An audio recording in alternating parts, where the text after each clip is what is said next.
Hey folks, it's Kira, and I'm one of the instructors and ritual leaders for the Ancestral Healing Workshop coming up on November 2nd.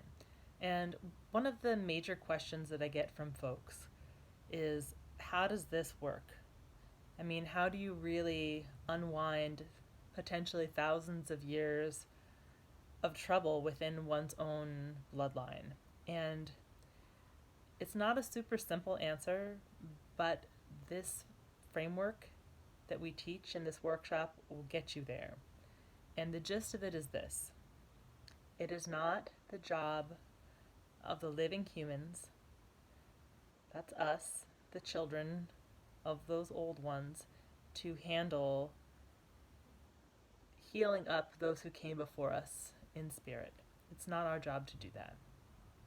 It's our job to hold the prayer and to make deep connection and relationship with the older, wise, elevated ancestors within our own bloodlines, and to ask for them to carry the healing of all their children and grandchildren all the way down to us. So it's a relational approach. It's not about us doing it. It's about us supporting our own ancestors, our well ancestors, those that we call our ancestral guides, to do this work. So I hope that answers one of the big questions that's out there for folks. And I know it might not make a lot of sense right now, but we've got a very tight ritual container, and we've got great experienced instructors, Gita, Tandika, and myself, and we've got you in this.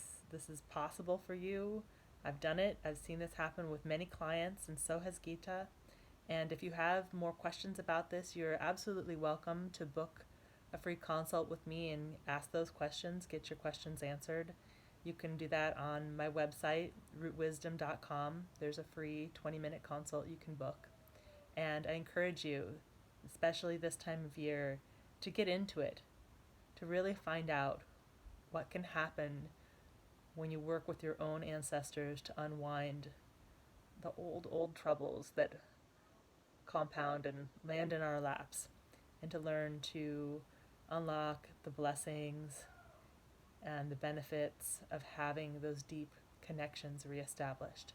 So I welcome you, and I look forward to seeing you. Bye.